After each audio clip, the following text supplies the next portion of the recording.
variables, and my job has been, and I believe we have done as a defensive staff week to week, what is it going to take to stop this offense? And more importantly, what is it going to take for us to play complementary football and win this football game? I believe we have a very versatile system here where we're able to adapt and adjust on the run. And I believe that not only myself, but my staff and these players have done a good job. Listen, the ball hasn't fell our way. I understand where we're at with 8 losses and out of playoff contention, but I'm not going to sit up here and say there needs to be a drastic change and this didn't work, that didn't work. There were weeks we played at a high level with the exact same system, and there was weeks that we didn't. And after this game, we'll go back and look at that in totality and find out the real whys behind that. What is the? You know, I used to really like Kelvin Shepherd at the beginning of the season.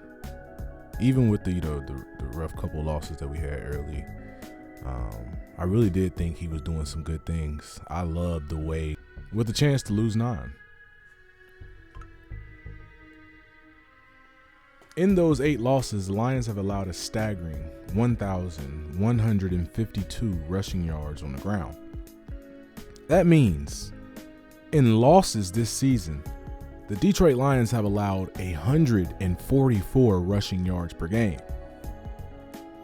And it's crazy because this is a defense that is literally built to stop the run. Heavy fronts, multiple defensive tackles, stacked boxes. Your linebacker core was healthy all year. Your defensive line got fully healthy to end the season. And yet, we got absolutely gashed when it mattered the most. And now, defensive coordinator Kelvin Shepherd, in his first year running the defense, comes out and says he doesn't envision drastic changes to the scheme. Quote, "I don't see drastic change." He believes the system is still versatile and adaptable enough as it is. Today, we're breaking down why that mindset is concerning and why simply firing Shepherd might not actually fix the problem. Because this scheme isn't truly his. It's Dan Campbell's and Brad Holmes' vision. And they've drafted the entire roster to fit that. Let's get to it. Here are the exact numbers from every loss this season, straight from the 2025 game logs. Week 1 wasn't the worst. It was actually their best outing. Against the Packers, then that loss, they allowed 78 rushing yards, the lone outlier. In every other game, it got bad. Week 6 in a loss to the Chiefs that didn't make the playoffs, yes, 112 rushing yards allowed. Week 8 against the Vikings, 142 rushing yards allowed. Week 10 against the Eagles, 148 rushing yards allowed. Week 12 versus the Packers, they gave up another 125, and then week 14 is when everything imploded. Fully healthy defensive line, Aleem McNeil back, DJ Reader out there, Marcus Davenport back, Muhammad, Aiden Hutchinson, Roy Lopez, Tyreek Williams was drafted in the first round. And in the last 3 games, the Lions have given up 159 rushing yards to the Rams, 230 rushing yards to the Steelers, and 158 rushing yards to the Vikings. What?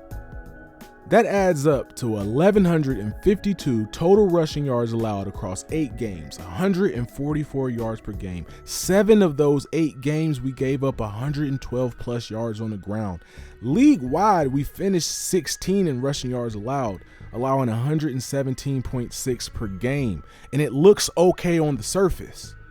But in the games that we lose, it's a completely different story. This is a blitz-heavy, man coverage defense. Essentially, Aaron Glenn's scheme carried over. Shepherd has said it's the same foundation. Core pieces, aggressive blitzing from everywhere. That means the second and third levels specifically. Heavy man coverage on the back end. More zone mixed in late due to injuries, but that was the adaptability he was trying to point to.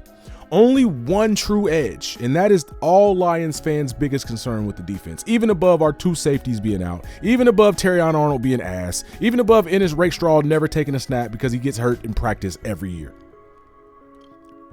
We have one true edge in Aiden Hutchinson. The other side is usually a big body. Up front, 2-3 defensive tackles / nose tackles, and 1 tech, 3 tech, and 4 tech shades. A classic heavy run fit designed to clog lanes and free up the linebackers to clean up. The philosophy is stop the run with size up front and let Hutch feast. We blitz to disrupt, and we play tight man to take away windows.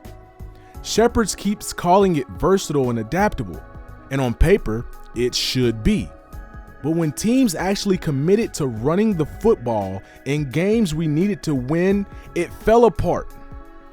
230 rushing yards to Pittsburgh, 160 rushing yards to the Rams, with all those big bodies and healthy linebackers. That's not just missed tackles.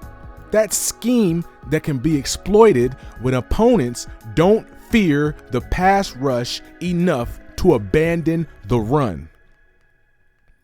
That's why Shepard's no drastic change stance is so concerning. He's doubling down on a system that regressed in his first year.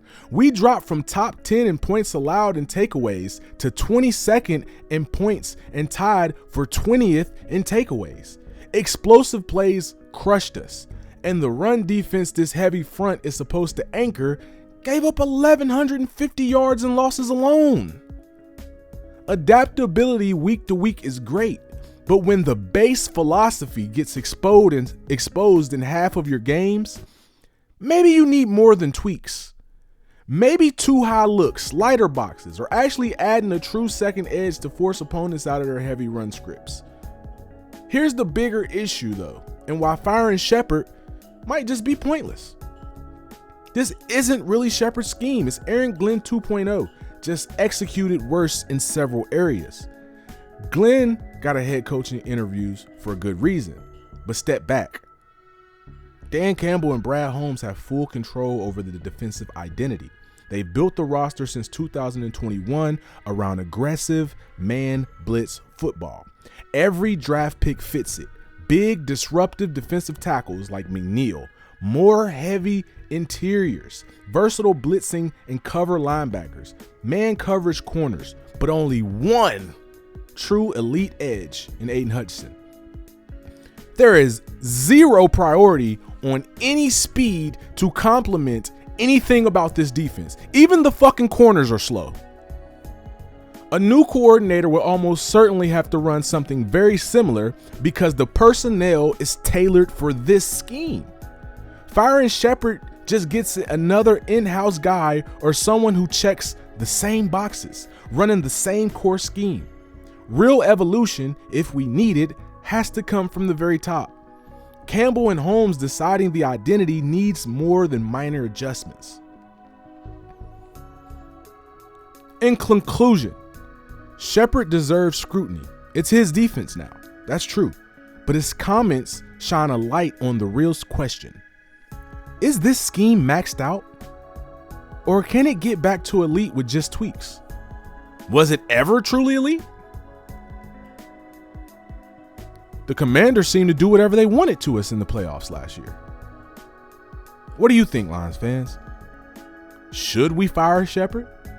Should we force bigger schematic changes or trust the process? Whatever the case may be, drop it in the comments. Like and subscribe if you're ready for 2026, and hype the video if you learned something. It's your boy, There Go Mobby. I'm out.